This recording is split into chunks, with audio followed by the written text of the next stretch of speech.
Welcome to the show that rocks this scene, where flavors clash and dreams convene. It's the Chew New Podcast, strapped in tight, rolling through the 956 tonight. Local talent in the spotlight's glare, artist business tales laid bare. The beat of the streets, the city's pulse. We chew the stories, the good and the repulse. Guitar strummed to the rhythm of our talks, bold voices echoing down the South Texan walks. We dine on drama with a side of flair, everything served up raw, so be aware. From painters to poets, they all come here, sharing their passion, conquering their fear. Business moguls with dreams so vast, step up to the mic, share their tales from the past. So tune in, rock out to the Chew and New Show, where the tales are real and the faces glow. Heartbeats, hot chats in the 956 flow, where the stage, the light come bask in our glow.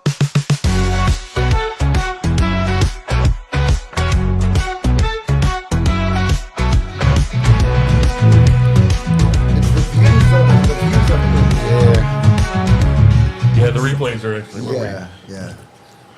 Whoa, wait, what's going on, man? Oh, I got one guy up here. Wait a minute, you're not supposed to be out here. Hold on, man. You go back into hiding, all right? You wait your turn. What's going on, ladies and gentlemen? Welcome back to the Chew and New Podcast. the hell was that? I don't know who the hell was that, man. That's just somebody just popped in, bro. Yeah, someone just popped I in. think we got hacked. You wait your turn, Satan. But anyways, guys, welcome back to the Chew and New Podcast, episode 254. Yes. Slowly climbing the ladder. A lot of stuff happening this week. Madness left and right. The three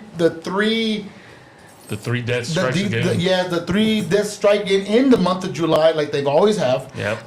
We'll get to that later on the show, but today we got trouble. We got trouble today.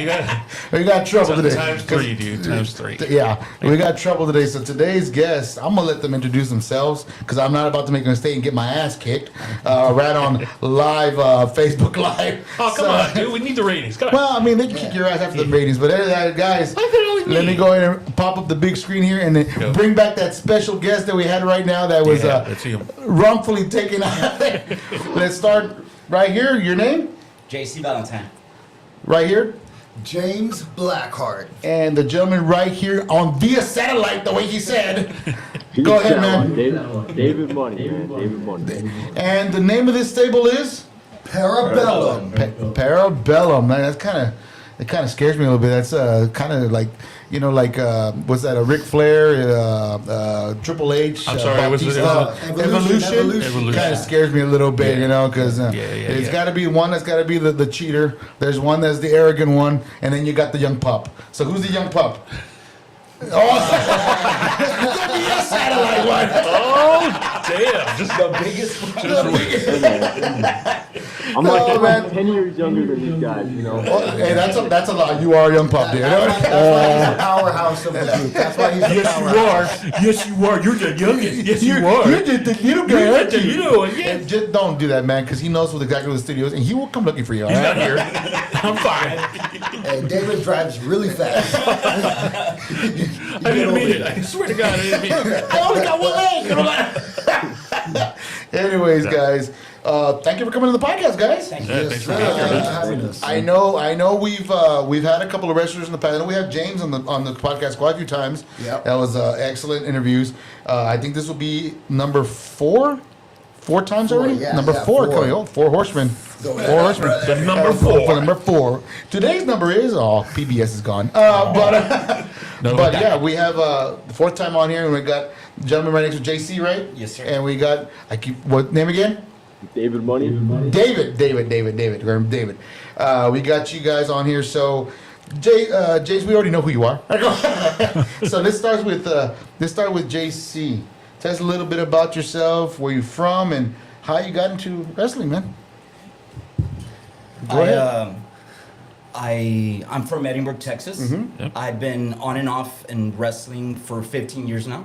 Okay. I started in 2010 for Salinas Promotions under a masked wrestler, Really? Tiger King. Oh, Yeah. shoot. Okay, Yeah, okay, yeah, okay. yeah, yeah. Oh, Growing up high school and everything, I was a huge fan of Japanese wrestling and Jushin Liger and Tiger Mask. And it was something very last minute, pero Salinas told me, hey man, pues I need you to do something. And our mask makers in Reynosa, La Familia Dimas, which is responsible for a lot of professional gear. Right. De Bolaita, they drew me something out. They had the crown, el antifaz, and that was Tiger King. I did that character for like a year and a half. And then we started, you guys remember Wrestling Revolution? Yes, Yeah. yes, With yes. the originals, James Dante, Cherry Popper, Danny Right, Ramones, right. Jovan Vermin, Shooter, all those guys. They brought me in, and I started with them in 2011. Actually, like in June, actually of 2011, around there. Okay. That's when we started doing the Cine El Rey shows, and it Okay. was every single Thursday for like close to 2 years, and then we started doing it on Fridays también. And then pues I would do it on and off. I suffered a lot from mental health. Okay. So I would just disappear. Right. Dude, is he alive? Dude, is he okay? So I guess it was the right thing for me to do. Por eso siempre digo que on and off. Yeah. But I was always there. I never left. I never told anybody that I retired. On the contrary, I was very supportive of my close friends. También. So I It was goes- always there. I got somebody comment. Mari Aguilar, I believe, says, "Oh, it's the Three Stooges." Oh my God! Here we go, and it starts already. It's gonna start already. Nice. So, Yes. so you got into the wrestling. What year was this that you started? This up? was in 2010. 2010. Yes. Okay. Con Salinas. Okay. For Lucha Libre. So you got quite a bit of already. You've been on the mat for quite a while that's, already. that's the thing. A lot of the I wanted to address is I was never professionally trained. Oh shoot! No, it was just kind of like I'm not gonna mention any names. It was two of the luchadors intoxicated, coked out. They were just Those are the best ones. No, that's the way I was taught. Right, you, right. You got chops. I never understood the taking liberties and chops and it Mete was los just the chingazos, hombre, bumps yeah. and I don't know, pero ahí andaba and I loved it. Y ahí andaba and The man loves pain. I was sí. So you're pretty much saying you coming into in the rings or into the ropes of wrestling, you were basically placed in Little Japan, Little Japan outlet out there. Just run the ropes and taking liberties. I remember one of the guys at the Alamo Flea Market when we were gonna have a show. He broke a bottle. Oh shit! And he had cut me here, and I remember just being like, no, don't do it. And he's like, stop being a.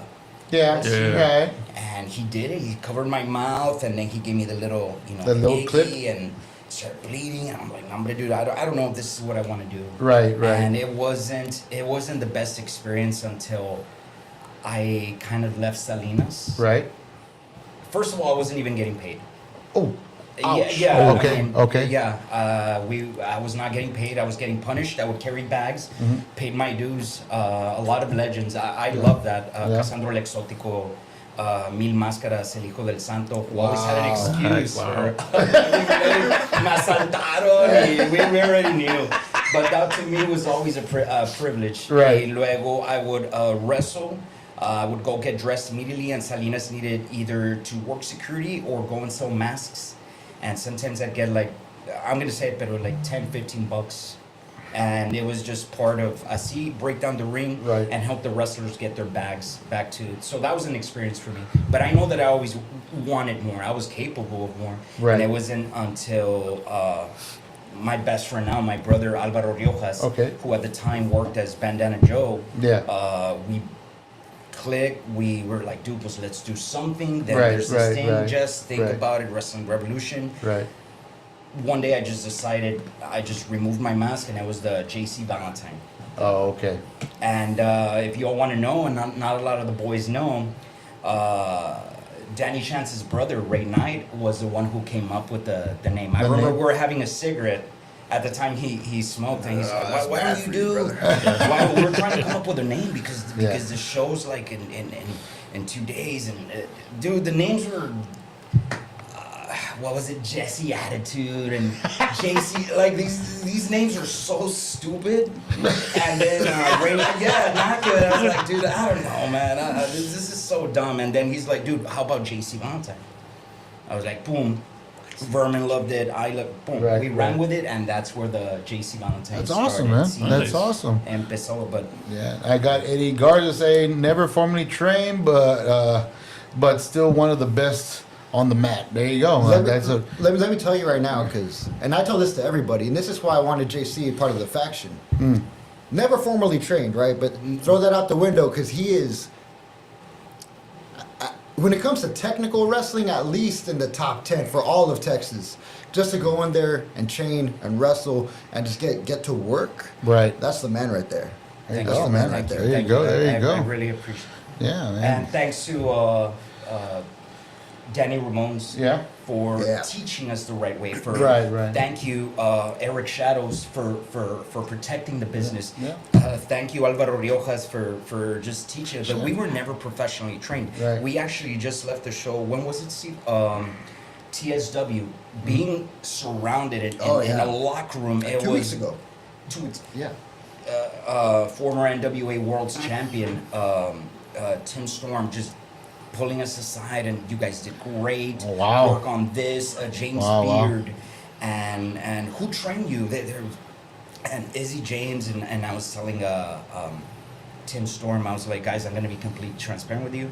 My trainer and we were never professionally trained. We just did it as, on flight. But my trainer, my mentor, Danny Ramones, and I remember their eyes just like, dude, Danny's like, cool.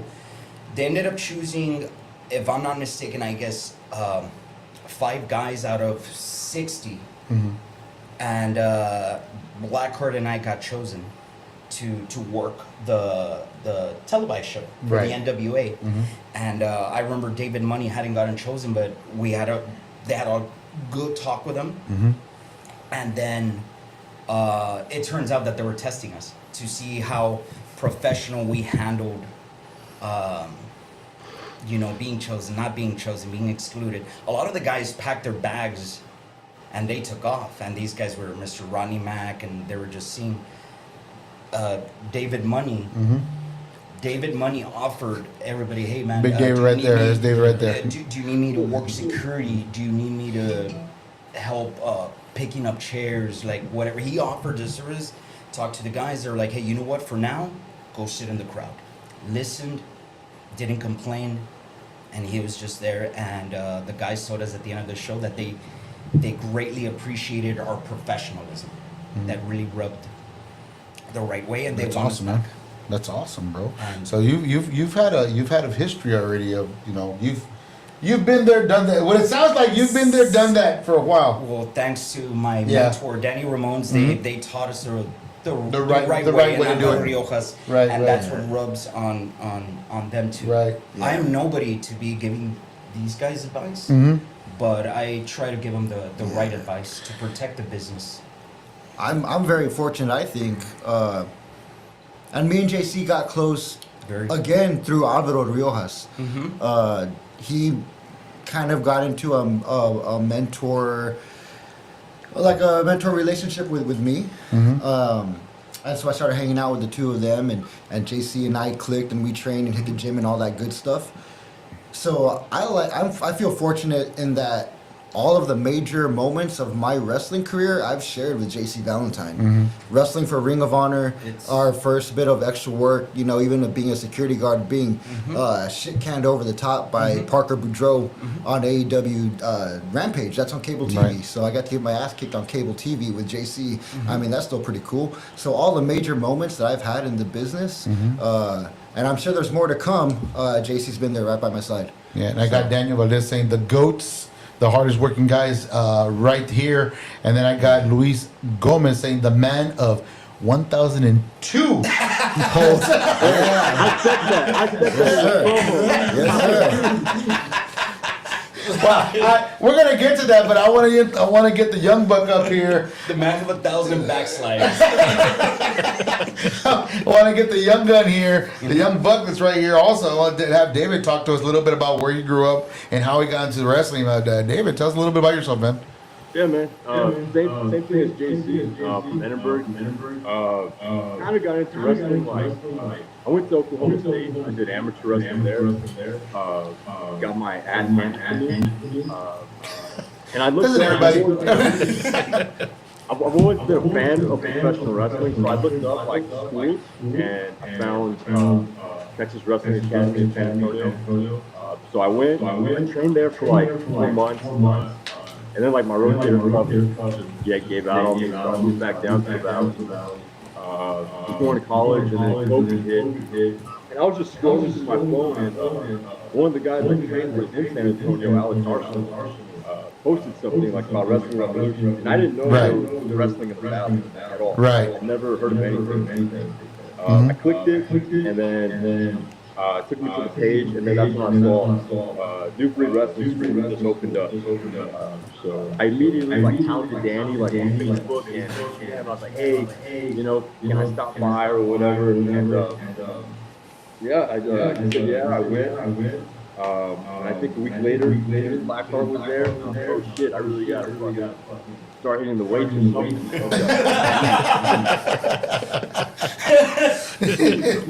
And yeah, man.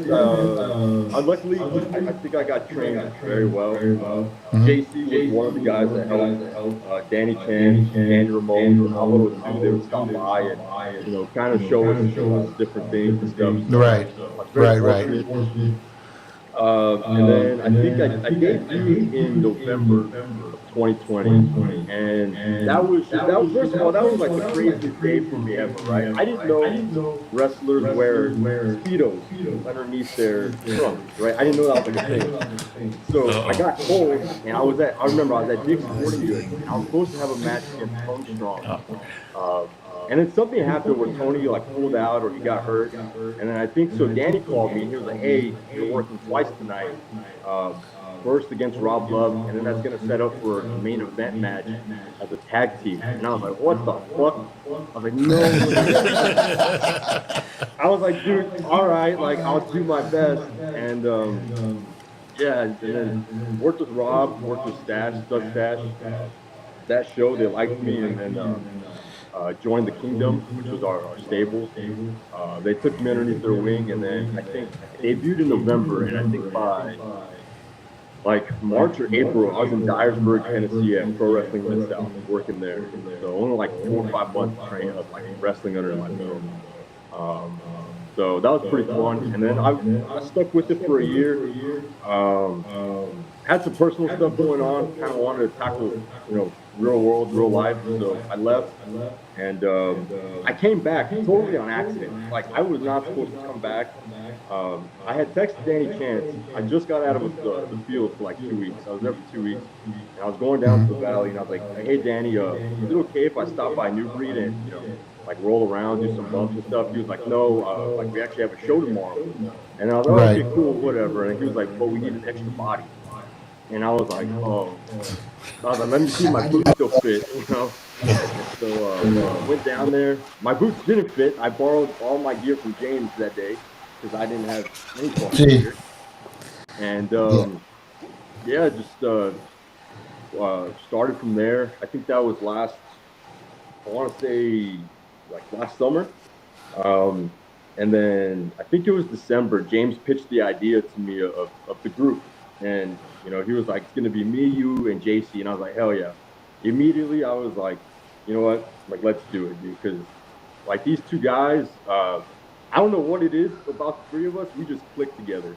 Like, in the ring or outside of the ring, we're very much like the same. We like the same things. We enjoy the same style of wrestling. And so, I've learned so much from these two, and luckily enough, I got to work with Dog Pound with James against AJ Farad and Frank Stone. They were going to be working there on Sunday too. There you go. So, and I'm just happy to be back, man. I did not expect this to be in such a short amount of time to be doing this stuff, but It's thanks to these two guys, man. They really they gave me my confidence back. When I That's first awesome. yeah when I first came back, I was like, dude, I don't even know if I can hang anymore. But these guys reassured me, and they've been helping me out. So I couldn't be happier to be part of a group. That's awesome, bro. yeah. That's awesome. I mean, to have your brother, I can say like the brothers in arms, especially being part of a stable. It's pretty cool because you know that someone's always gonna have your back, no matter what, no matter what happens. I got some more shout outs here. I got Vicente Aguilar saying, let's go Blackheart. Vicente again saying too much bad feedback. Yeah, I just fixed the echo. I'm sorry, guys. I know. Luis Gomez saying, shout out to Danny Chance. Jose Martin saying feedback sounds like, yeah, we're in a cave. Yeah, that's what it's called. The studio's called the cave, dude. You don't know this by now? Tell me you're a first time listener. Welcome to the cave. Double money is too much. Okay. Jacinto, one of our always tuning in every episode, especially when it's wrestlers. He goes, we love Keep to telling boo. you blocking, dude. He goes, we love to boo these guys, but they aight. Yeah, he's saying, don't like Jacinto. He's saying, I'm not gonna pronounce, not even about to say what he's about to say right here. After that, then I got Maria Garan. It says, question: was it JC or David that liked the what wedgies from the show for the soldiers? Okay, All right. I want to know what kind of wrestling is this, dude. Can you come to the studio real quick? Who wants to talk about this? It was That you, was sir. JC. Let's put JC in the spotlight. Go ahead, JC. Explain yourself. Explain yourself, dude. Dirty boy. Explain yourself. That was Eric Shadow. Throwing the shade on Eric Shadows, man. Oh my God. Hey, Eric.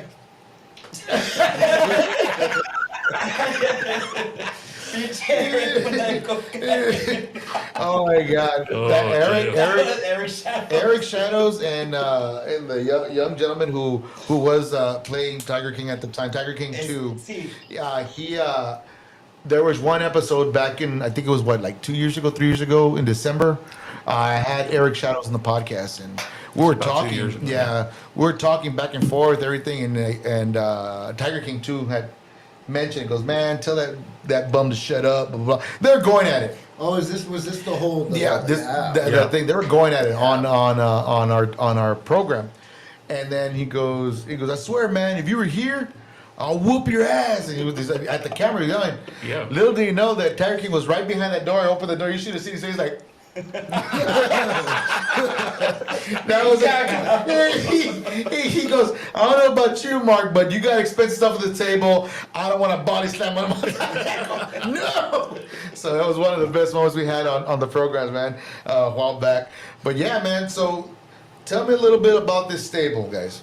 I've heard back and forth about a lot of people that you guys are kind of the bad guys walking around causing trouble, doing things you're not supposed to be doing. I don't know what the wedges is all about, but I'm gonna get to the bottom of that.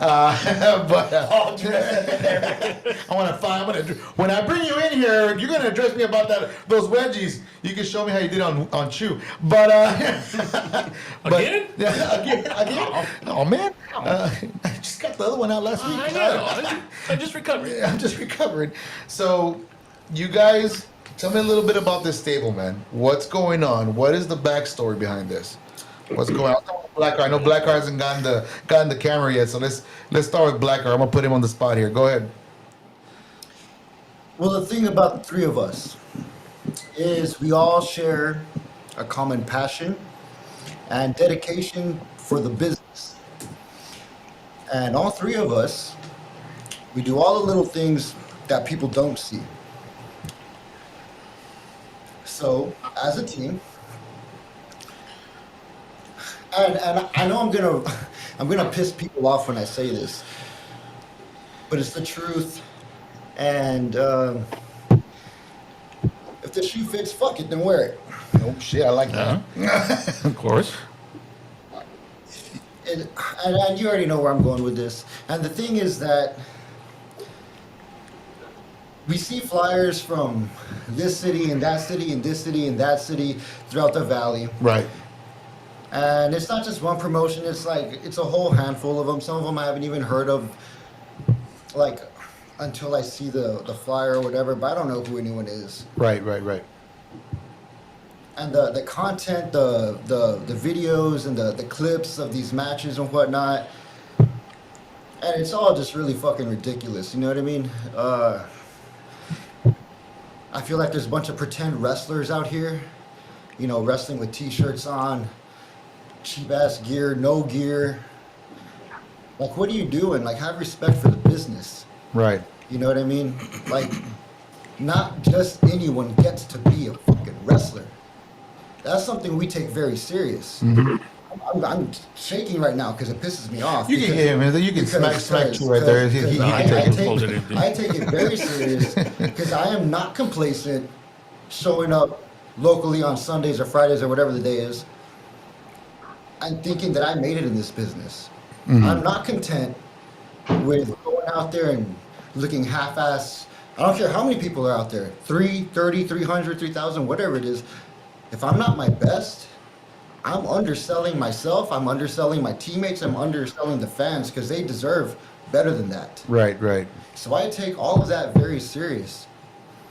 So to look around and be associated as a wrestler from the valley with the joke and the mockery and the parody that is going on around me, nah, I'm not gonna have that. So the three of us, we're here to change that. You know, we're gonna make South Texas wrestling not great again, but greater than it's ever been. Right. Right. Right. That's why we're up there doing the things we're doing, because we try to preach this information to the locals. Lead by example. And, Right. And everyone wants to say, oh, well, they're just being assholes. They're just being this or they're just being that. It's because of the body. It's not because of the talent. Whatever it is. But they're not waking up with me at 4 a.m. to hit the gym. They're not staying up till 3 at night to hit the gym with JC Valentine. They're not waking up at 2 a.m. I know that's what time David Money wakes up because he's got to go do army shit in the morning. I know he wakes up at 2 a.m. to hit the gym. By the way, David, thank you for your services, buddy. Thank you. Appreciate it. Thank you. So for people who aren't putting in that work, who don't invest in themselves with gear, with making quality promos, with doing something to elevate them, if you're complacent with what you're doing, just staying here and existing, pack your bags and go home because that's as good as it's gonna get for you. Damn. That's a bold statement, bro.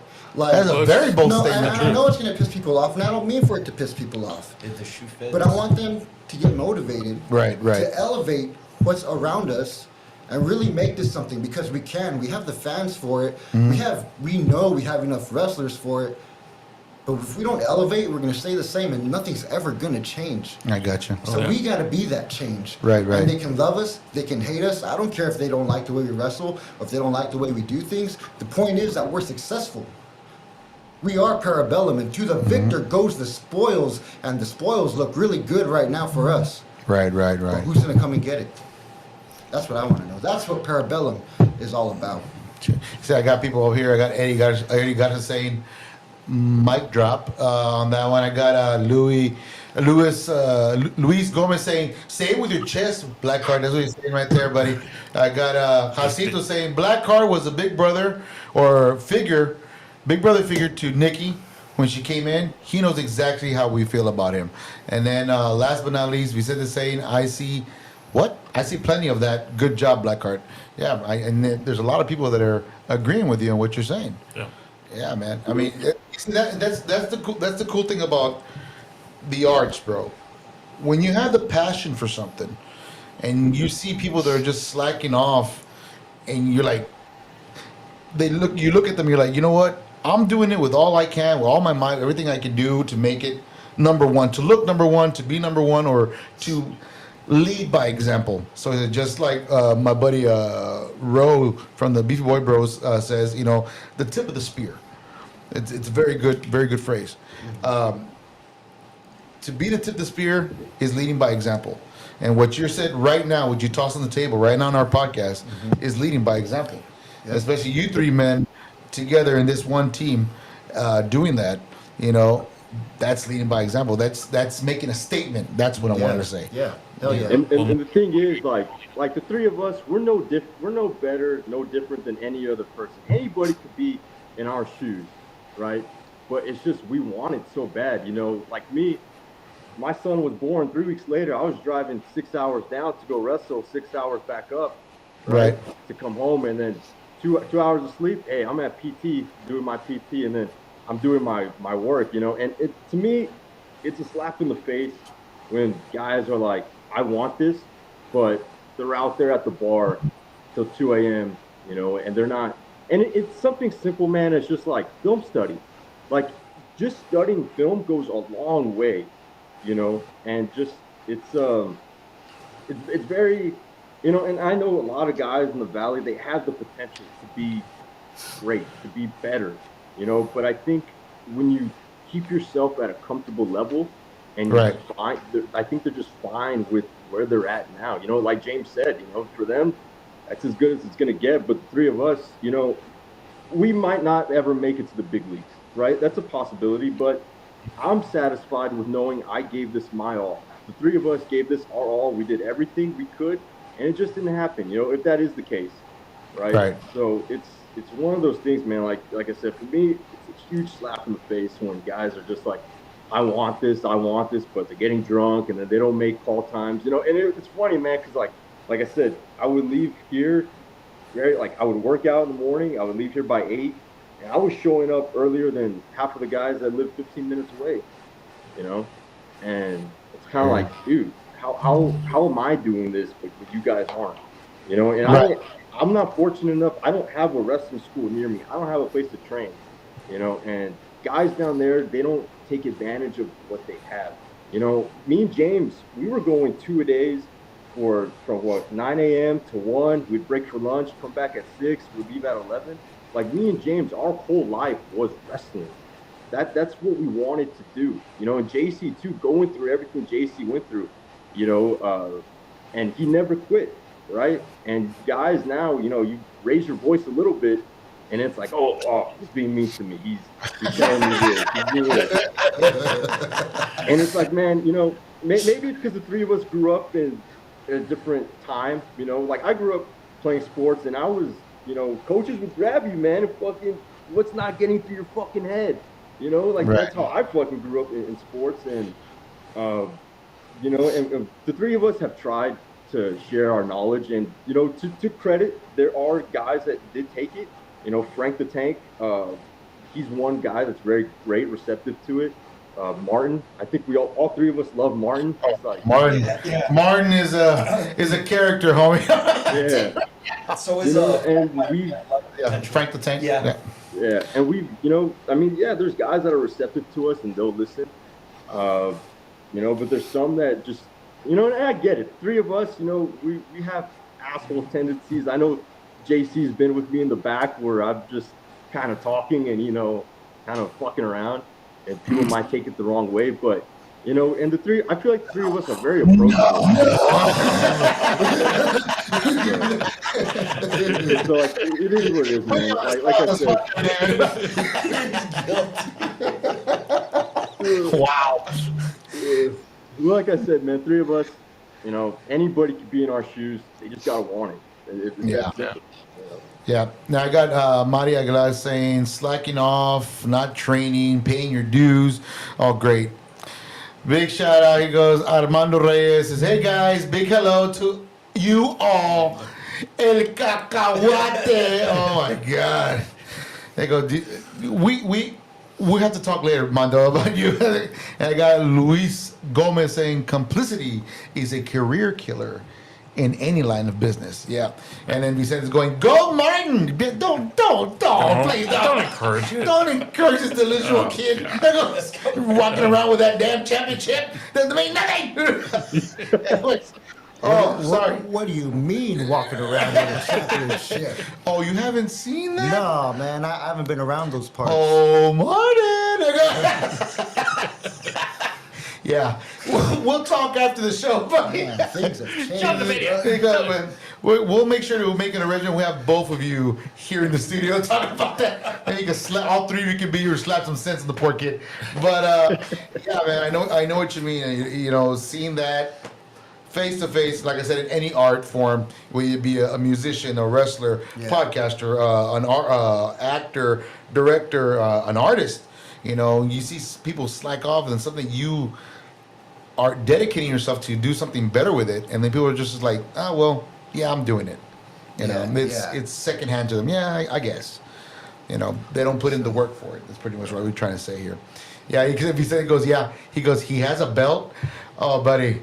If I could tell you the stories right now, oh my God, we'll get into that the second half. We got some bills to pay real quick. So guys, hang in there for a minute. We're gonna step out. Oh, I left Vicente Aguilar on there. We'll step out for a minute. Got some bills to pay, and we'll be right back in about 2 minutes. Here we go.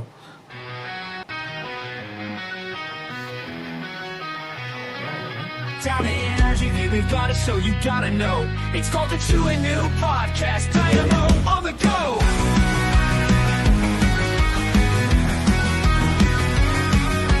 Streaming live, catch the vibe, we don't archive. Talking talent, businesses, it's the rhythm of our hive. Every night new stories ignite, shining so bright. Artists painting dreams, businesses scheme under the spotlight. Nights are hot, the chat is alive. Facebook's blinking live, tapping toes to the local pros where the passions thrive. Chewing top, expression raw, each word a draw. From coffee shops to rooftop box, we come in the floor. Town sprouts, we scream and shout, the valley's about. Breaking norms in all its forms, we bring clout. Get those drumming, feeling that heat. Poets rhyming, painters timing, ain't this beat so neat? Feel the long moments to flip, the thought we never stop. Self stay begin again and take your life to top.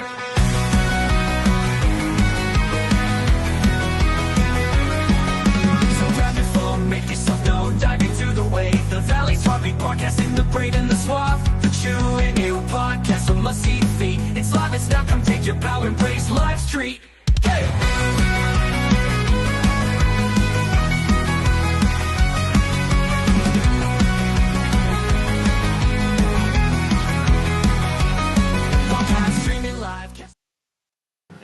That's something. There we go, man. Let me come back up here.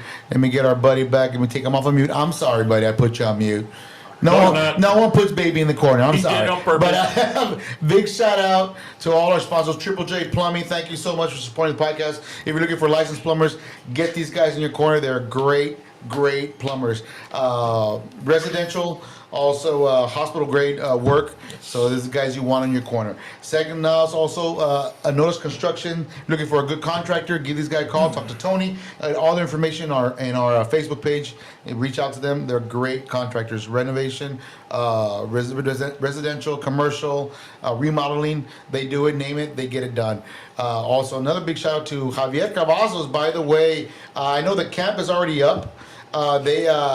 It's unfortunately over, but there are still availability to go. If you want to ride a horse or learn how to ride a horse, give Javier Casos a call, and he'll gladly help you out, man. It's a great stables out in Mission, Texas. And last but not least, Pandora's Box Tattoo with Freddie Honda. Look at that, Freddie. I still got it right here. Look at that. It's healing perfectly. Next one is this one. I'm putting that Titan right here in next month. Hopefully before Anime Con comes in, because I really want to get that done. But big You shout won't out to return my Freddie. phone calls, dude. Yeah, well, he doesn't like you, dude. What can I do? What can I do? You know, it I is- want a hummingbird. It is a hummingbird on the crack of his ass. But anyways, guys, back to the podcast. I am here with these great entertainers. Let me get you back. I'm sorry, buddy. Hold on. Let me get you back. Shrink this down. Where are you? There you go. There I go, buddy. Are you still there? Can you see yours? Yeah, All right. still here. Yeah, I go. And back to Vicente here saying, but I can, but like JC, what's that? Sunbathing, LOL. Okay. I don't know what that's all man, about. fuck that. Let's move on. And Mary Let's move on. Aguilar saying, we have nothing but love for you guys. Hopefully you all share knowledge with AJ Star. Also, Jacinto again saying, Fuego is coming for all the gold. I've been seeing fireworks happening over there, and I know she's the #1 contender now. So this is very interesting. And thank you for the AI music, man. Thank you for that. Appreciate that. Going back to we got the JC and we got David already. I know we got to go to James. I'm sorry, we have to go to James. We got to give James love. I'm sorry. So, James, from the last time we had, we've talked to you. You've held a couple of belts already. Yeah. You've not only moved from different what's the word I'm looking, promotions. Mm-hmm. You've gone from New Breed. You've done the Combat Call. And now you're doing other areas you were talking about earlier before the podcast started. Yeah. Now that you've pretty much stomping grounds in different promotions, Mm-hmm. do you see the differences of all the other promotions, or how is that going for you? I mean, in total honesty, how is that going for you about going to different promotions now? You talking about different promotions locally or Locally, upstate, everywhere. Locally, I think every promotion has a different vibe, a different theme to it. And I think that theme or the vibe creates or brings out a different layer of the onion that is James Blackheart. You know what I mean? Like I know my time wrestling in New Breed, primarily I was good guy James Blackheart. You know what I mean? Right. Up until the end. Yeah, I know. I mean, sometimes you gotta just do what you gotta do, man. But so my good guy personality really showed over there. Now, when I'm at Combat Cult, and that's a little bit grittier, right, a little bit darker. Yeah. And I that's where I get to let loose a little bit. Right. You know, a little more edgier, have some, down and dirty, whatever it takes to win type of deal. Right. And that's the difference for me locally. Mm-hmm. Now, when I go upstate, everything changes. Because now, not only is my character going to be matching the theme of that show, right, or I got to make it blend in the best that I can with that show and that crowd. Mm-hmm. But I'm also probably the smaller of the two in the ring or right, in the tag team, because I might be big down here. Up north, I'm an average height guy with a decent build. What do you feel these people? Jesus Christ. So understanding wrestling, is a big part of it. And what's different for me over there, aside from the physical aspect, is just, damn it, it's always a real uphill battle to find a way to win. And that's a bigger challenge for me because I'm not used to that down here. Right. You know what I mean? Have more resources here to come up with that W. Mm-hmm. And up there, it's kind of like, oh shit, man, I'm scratching, I'm gnawing, I'm biting my teeth. I'm just trying to make it out alive. Right. It's just such a different ball game. Yeah. So that's the way, and that's the way it's been from going from venue to venue, from promotion to promotion. Yeah. Yeah, because I'm not sure if I recall somebody telling me that you actually got to step in a WWE ring. AEW. AEW ring. So my first experience in the AEW ring, I was a security guard for the show, as a local talent. Well, this was actually in Laredo, but they had picked me up to work as a security guard for the AEW show. Mm-hmm. And Parker Boudreaux, I don't know if you know him, they compared him as like the new Brock Lesnar for a while, with blonde hair, tattoos, all that. Right. Well, he had Dustin Rhodes, and he had a chain around his fist, and he's just wailing on him. So JC and I were working security, so we ran out to try to stop him from cutting up Dustin too bad, and we got tossed over. He got his head almost taken off. Yeah. My head. Yeah. The guy in the So, train. but our later experiences was for Ring of Honor. Okay. And if you go to our Instagram, Facebook pages, whatever, you'll see the photos there. And I believe the matches are out there somewhere. They're on the Ring of Honor app, I know for sure. But we've got to tag team twice. The early days of Parabellum. Really? JC and I, for Ring of Honor, we've tag teamed together twice.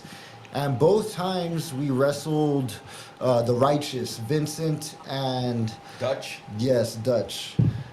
And man, those are some tough guys up there. Yeah, let me tell you. Yeah. Yeah, I mean, like I said before, I mean, I've known James when we first started our podcast running in. He was one of the new ones that walked into the podcast when we first started out. You remember that? I have that photo still. I was looking at that photo the other day. Yeah, man. The five of us. Yes. The OG New Breed. Yeah, Yeah. yeah. And I was telling Joe, I go, it's weird how we've had quite a few wrestlers coming, into the podcast. We've had you, we've had Danny, we've had Alvaro coming once in a while, and you see shit. I might even doubtedly say the evolution of it, and no pun intended, but the evolution of it, how they started and how they're forming to what they are now. And it's crazy. I mean, I'm just like, for example, when I don't know how you guys feel, but Mooncat, when we first interviewed him, he was real laid back. I go, okay, this kid is, this kid is kid. He's a kid. Right? Yeah, he's just a kid. Yeah. What's so entertaining about it? And then we're watching him wrestle, and I'm like, okay, this kid's nuts. I go, yeah, this kid's nuts. Jumping off of freaking trees, taking Just to these. get a pop, man. Yeah, I go. Jesus Christ. I'm like, Jesus. Oh my God! I go. Wait, where's the dispensary? Follow Mooncat. What are you buying? Sell me some of that stuff. But and you've seen all these wrestlers that started with New Breed and they branched out. Even when they were in Wrestling Revolution, how they branched out also. And you just, I sit back and I'm like, wow, man, the wrestling scene, the RGV it was around for so many years, but you can see it finally flourishing more. People are getting more involved. People are showing up to shows. Yeah. People have their favorite wrestler. People want to go to this venue because this person is wrestling. I think a big part of that. I think everyone involved is a big part of it. First of all, but I feel like there's been a few leading the pack more. Right. Like backbones of the RGV, especially lately. And I would like to consider myself as one, but I'm gonna say there's still one guy locally that I feel like not only do I need to wrestle him, but I need to beat him. And I think it'll be the biggest match that happens locally, or that has happened in the recent past, or the next big match that could happen between the top two local guys, in my opinion, in the near future. And he's been a big part of my career, actually. He's the first guy that I ever stepped into the ring with. And that's Chris Austin. Okay. And I know that kind of goes off path, but how you said how it's expanding, I think his influence and the knowledge that he's helped with some of the younger guys and myself, I think he's a bigger part of it than people give him credit for.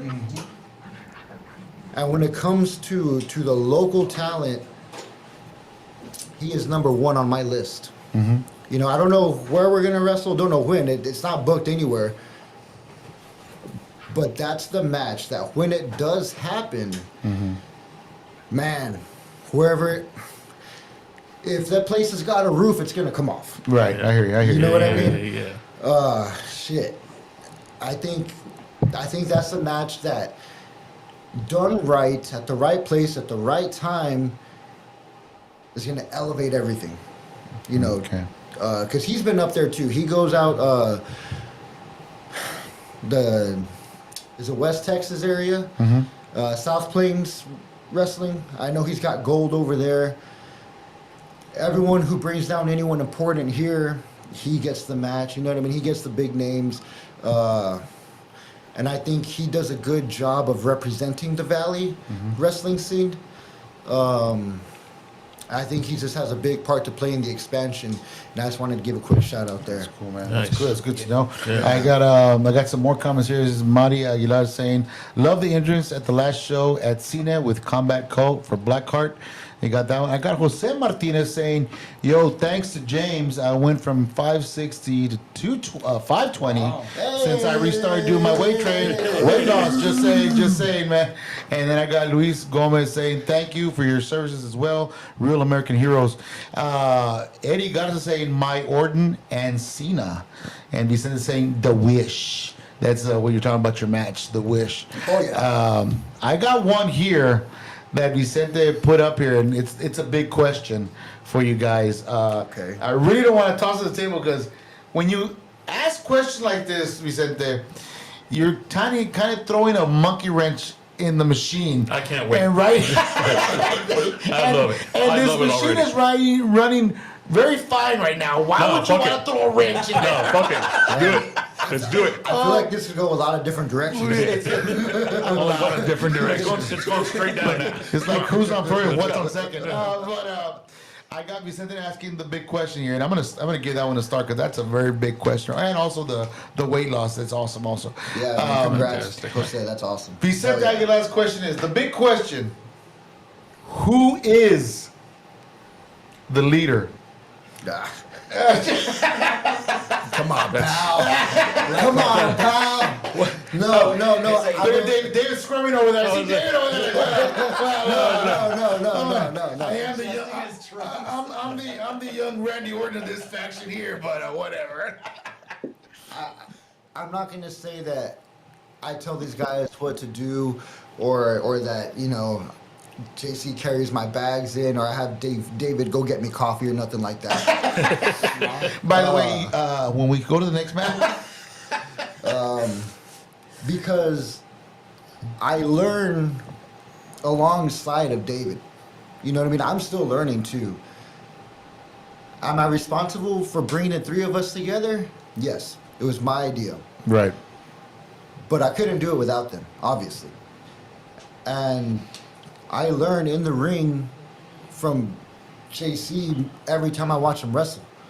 I get ideas for character, for promos, for just doing little things. He helps me out tremendously. I spent more hours with this wrestler driving up and down the highways of Texas than any other person in this business. Right. And I'm talking countless hours, 24-hour trips, Right. With broken bones and cuts, and we haven't eaten in how long or whatever it is. We've gone through it together. And it's always a learning experience. So I'm not going to say I'm his leader, Right. because he is very much a big brother to me right now in this business. I might be leading the group, and that's something that's on my shoulders. Right. But he definitely helps me, and so does David. Right. You know what I mean? And David actually began wrestling before me. I'm really the baby of the group, but because of he has to take his breaks for whatever reasons, and David took his breaks for whatever reasons. Right. And all the in-betweens, I was able to stay consistent, to build myself up to a certain point, Right. at a level that I can lead these guys. I'm still going to learn from them on the go, but I can still point us in the right direction. I got you. I got you. So that's where we're at as a team, and I think that's why we work so well together as a team. Because I'm not concerned about, well, JC wants to take control, David wants to take control. They don't see me as trying to boss them around, Right, or things right, like that. We're right. working together. Right. But when shit hits the fan, it falls on me, and when business has got to get done, it falls on me. Right. And I'm more than 100% ready for all of it. That's a good answer. And we sit there and saying, "I love you guys." I love you too, I brother. got a question here for David here. And we get David in here so you can answer these questions here. Let me put him on the big screen here. Let me switch him over. David, here's a question from our buddies next door, the BV Boy Bros. They're asking, what type of style of wrestling do you guys prefer wrestling? Is it lucha, strong style, or American style? Ooh, well, I've done each of those, but my favorite is like just ground and pound, punching, striking kind of style. I don't know what you would classify that as, but I'm a huge 80s, 90s wrestling fan. So American, hell yeah, hey brother, American wrestling. You take that lucha shit across the damn border and you go do that shit over there. Hell Don't bring yeah. that in my, don't bring that in my presence. So, Blackheart What's up? style. Successful. That's a great style. I mean, I guess kind of the same.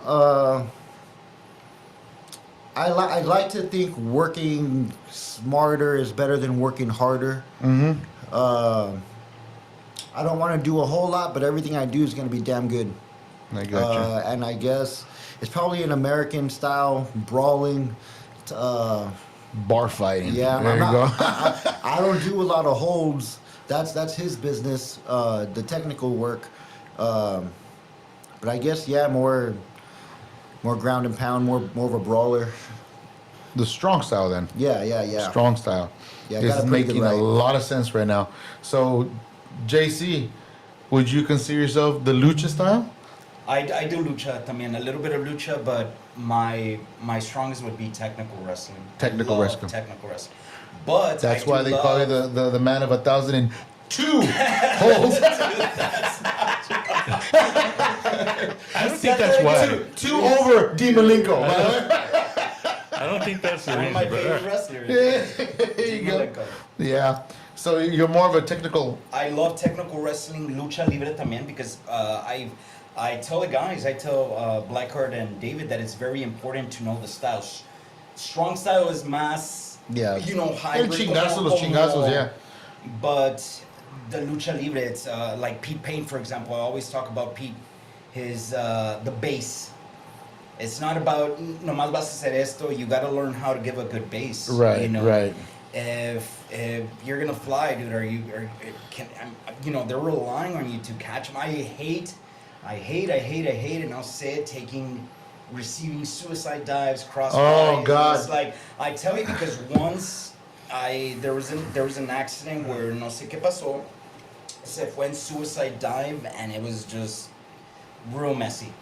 The last person I think to give me one was Mooncat. I worked Mooncat at IN Newbreed, and as soon as his shine, he was already coming in hot. He did the suicide dive, y luego me aventó un crossbar y yo ando ahí persiguiendo. Please, pero me tuvo la confianza, the confidence to catch him. It was my job.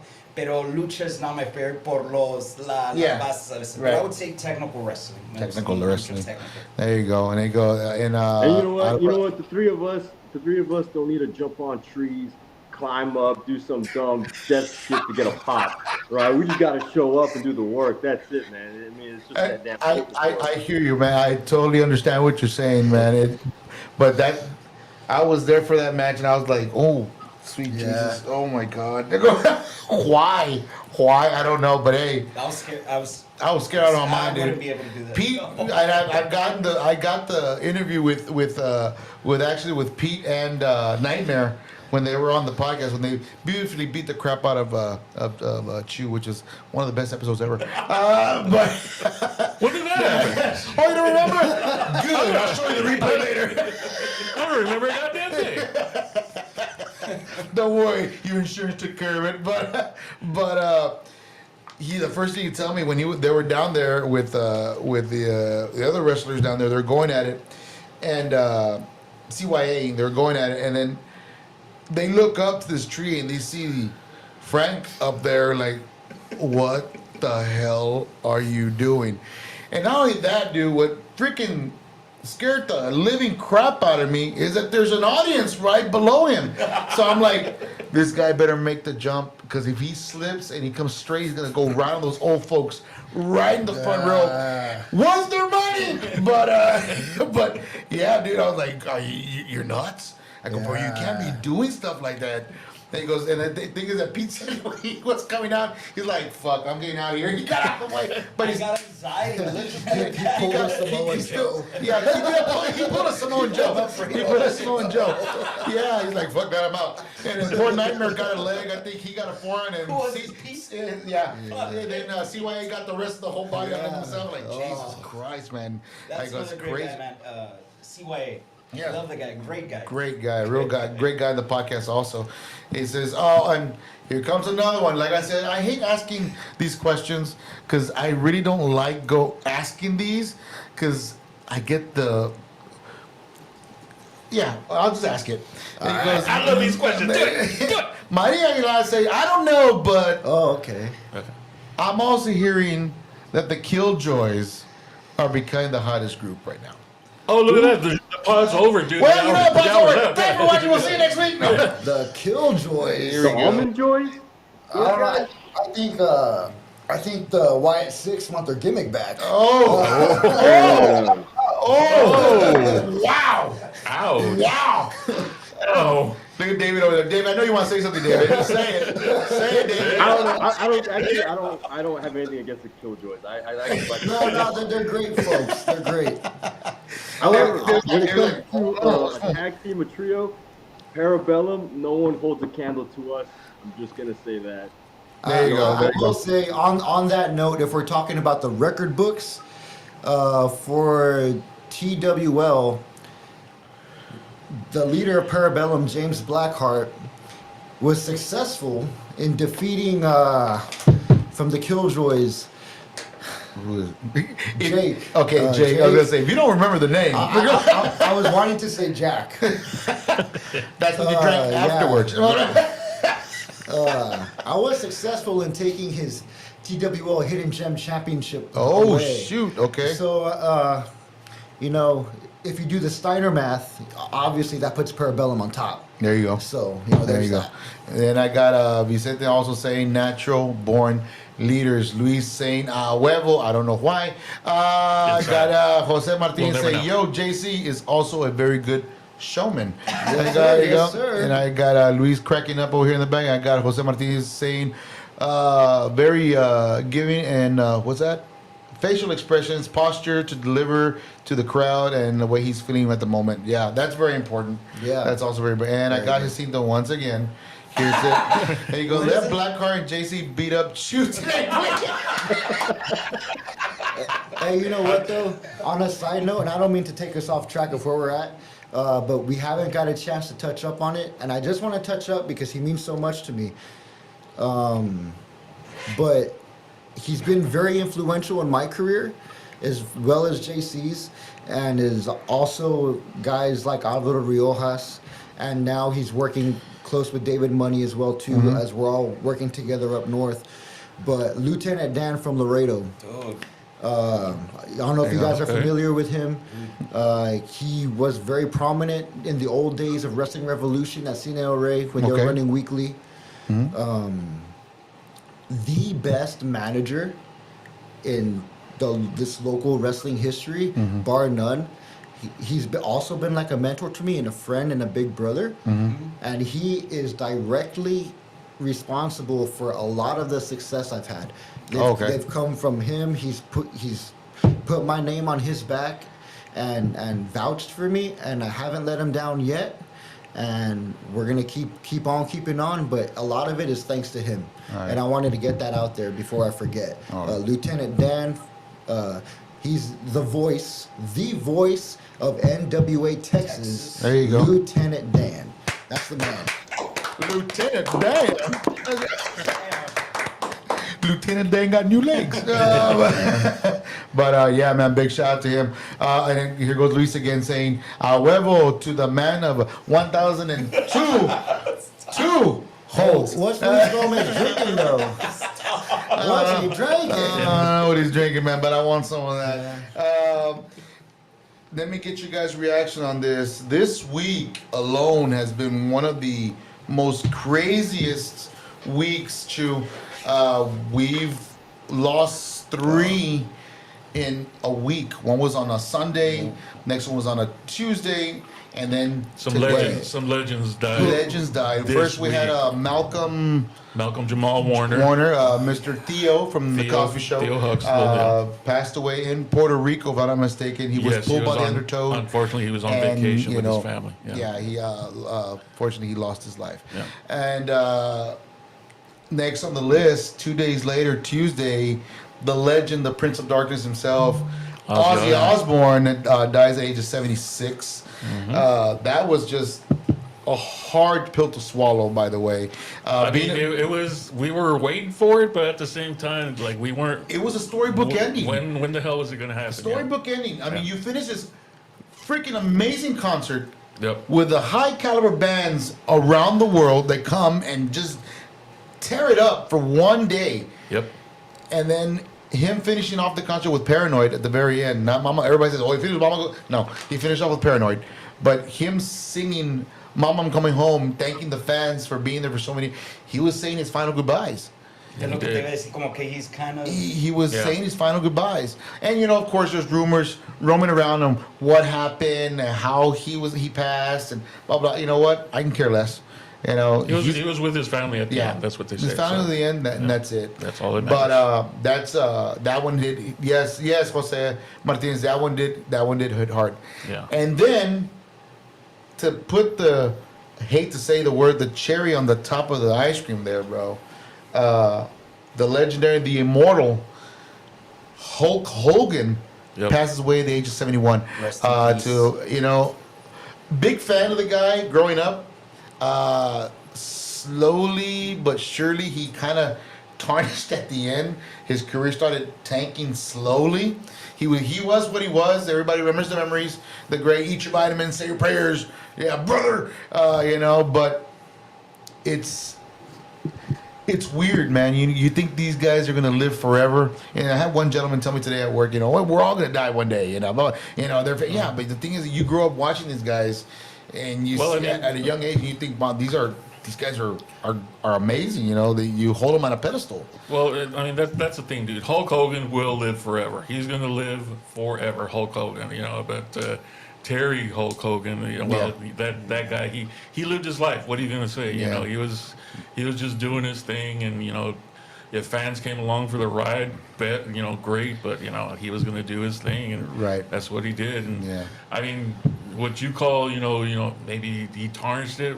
Well, what are you gonna do, dude? He was just living his life. Dude. Which was the hardest for you guys to find out who passed away? I mean, between Mr. Theo Huxtable himself, Jamal, Ozzy, Malcolm Jamal Warner, Ozzy, or Hulk Hogan. I would consider Hulk Hogan, considering the career type you guys are doing right now. Hogan. Yeah, for me it was Hogan, but I'm a huge Ozzy fan, and that one hit me, but that one was less unexpected than Hulk Hogan. Right. I was not expecting the news about the Hulkster. Right. That was something like that was like a shock. As far as when I heard the news about Ozzy, I was like, oh man, because I knew he was, not doing well. Yeah.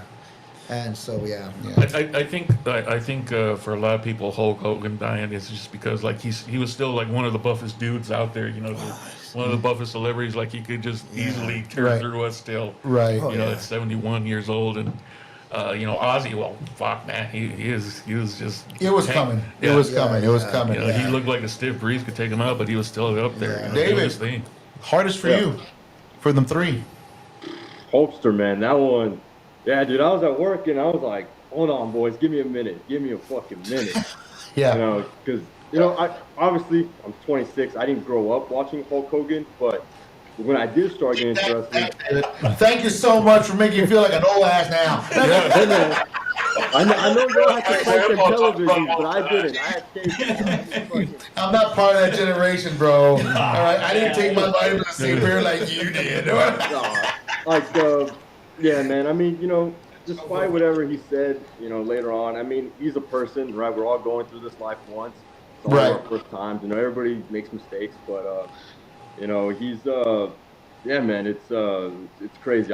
My dad would show me old Hogan matches and stuff, and I watch him. I always thought, like, even not really understanding who Hulk Hogan was, I was like, dude, this guy is larger than life, and then But yeah, man, it just goes to show, man. Just do what you can, chase your dreams, and because you're right, we're all gonna die one day, and I'm pretty sure Hulk Hogan had no regrets. Maybe a couple words, all right, but no regrets, man. But you know what? Heaven needed a main event today, and the Hulkster's up there right now wrestling. And we were talking about Kitty James Franco right now. He goes. The tree. I was talking about the tree jump. He's saying, "Don't do cocaine."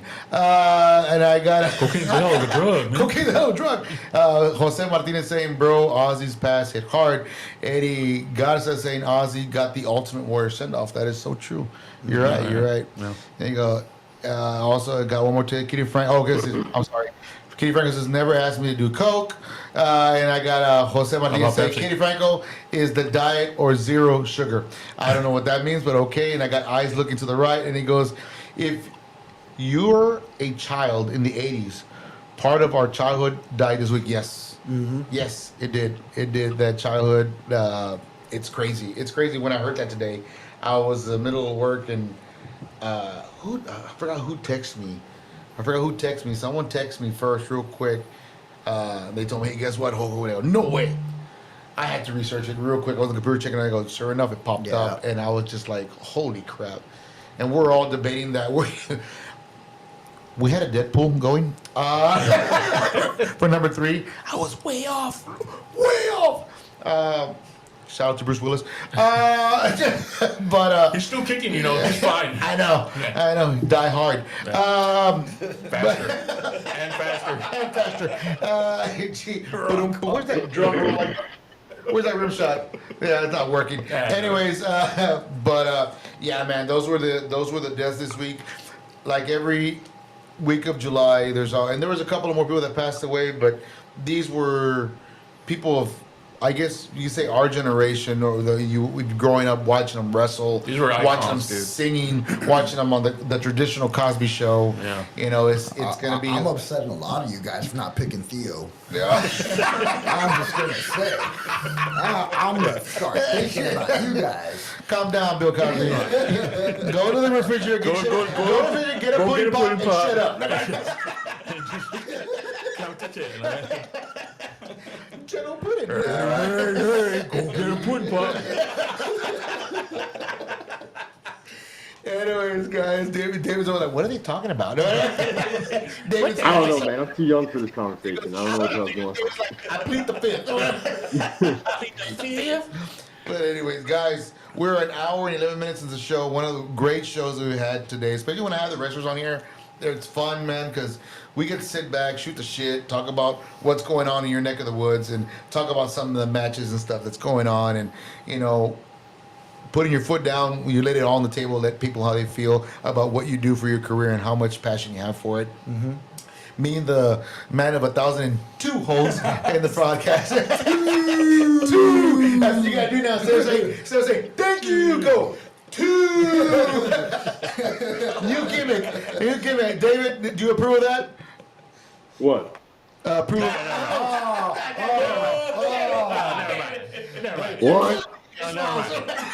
You know what, pal? Why don't you Uber eat us some food real quick, huh? You know what's funny? I said that in a promo. I said JC is the man with 1,002 holds on complete accident because I was blanking out. And I looked at JC and I was like, what can I say? And I thought of Chris Jericho, 1,001 holds.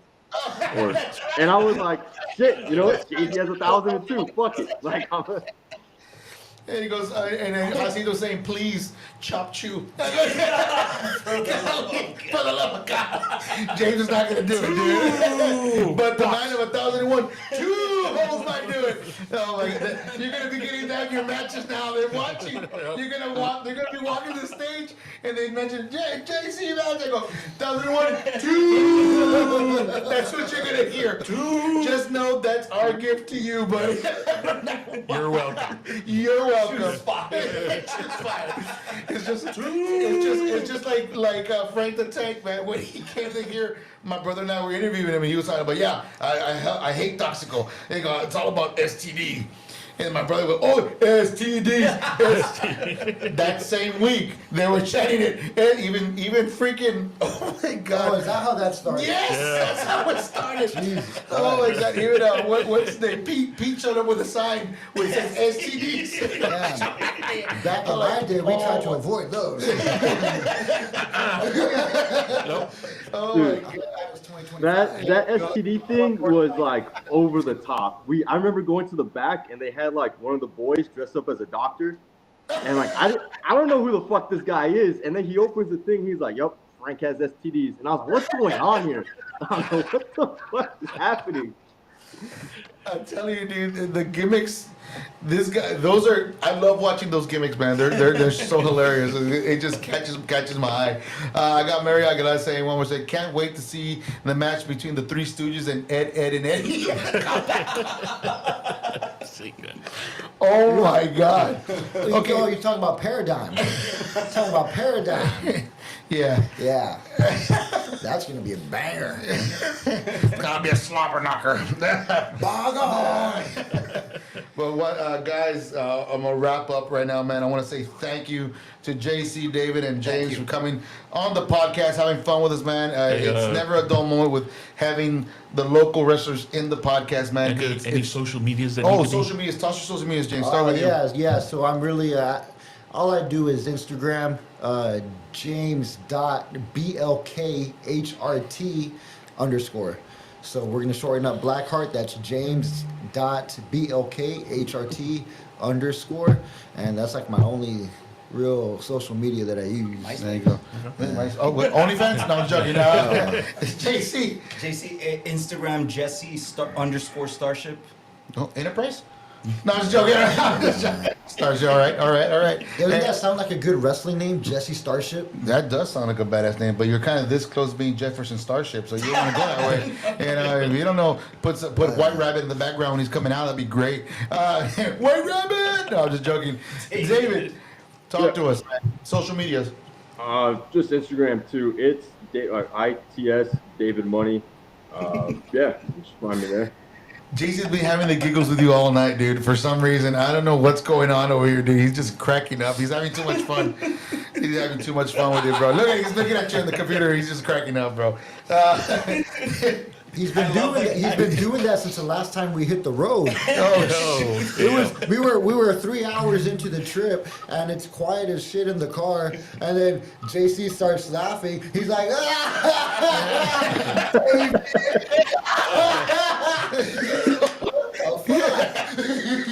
That's what you call a brotherhood, man. These are the people you want on the road with you, bro. It makes life more interesting. I'll tell you right now, bro. But He's gonna kill us. he's gonna kill you when he sees you. But once again, guys, thank you so much for coming on the podcast. David, thank you so much for your services. I know it took a lot for you to jump on with us here and where you're at right now. Keep doing what you're doing. Thank you so much. God bless you.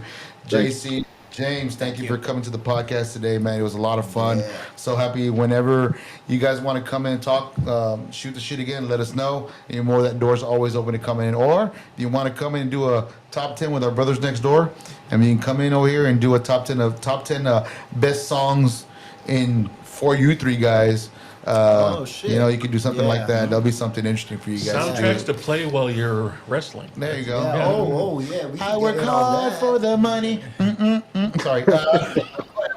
Anyways, guys, thank you so much for coming out, man. I appreciate you guys, and God bless you guys, and continue to do what you're doing, bringing the entertainment here to the RGV, and keep pushing, kicking those doors open for more people to tip of the spear. Yes, sir. Tip of the spear. Remember that. Yes, tip sir. of the spear, and keep doing what you're doing, guys. All right, thank you. Ladies and gentlemen, I'm sorry, man. I'm gonna have to delete you out there. I'm sorry. Sorry, David. I apologize. See you guys. See you, boys. Ladies and gentlemen, thank you so much for watching us today. Chew, what a great show today, man. Having these guys on the podcast. Another great show, dude. Another great Valley thing for the world to keep an eye out for, dude.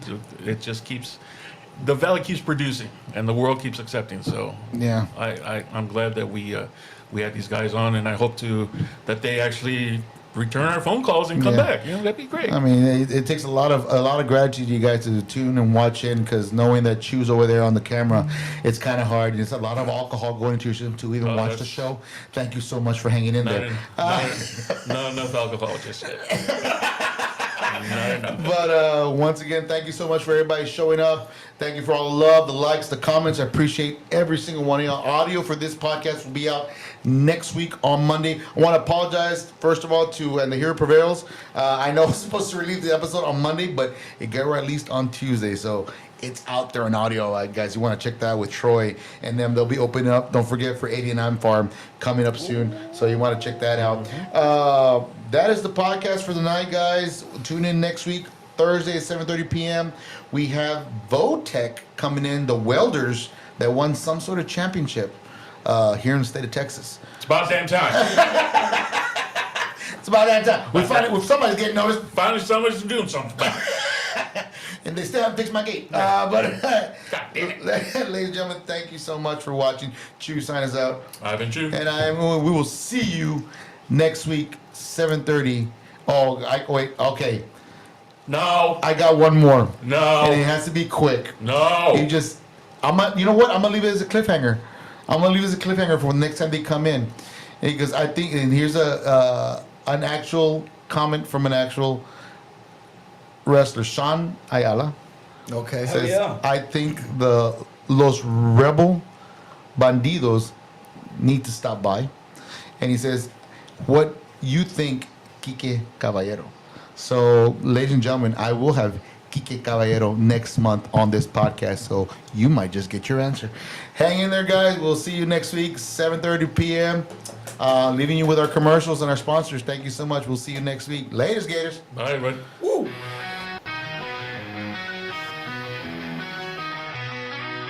Down in energy, we've got it, so you gotta know. It's called the Chew and New Podcast, Dynamo on the go.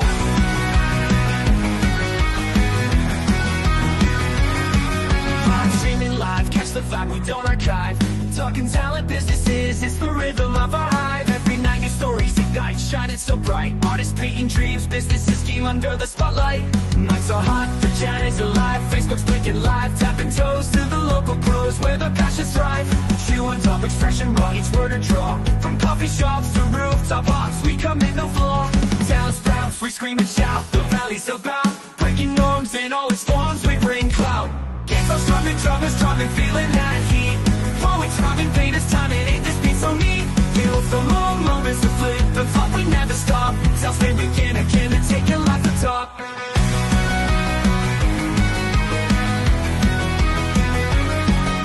So grab your phone, make yourself known, dive into the wave. The valley's heartbeat, broadcasting the braid and the suave. The Chew and New Podcast, a must-see feat. It's live, it's now, come take your power, embrace life's treat.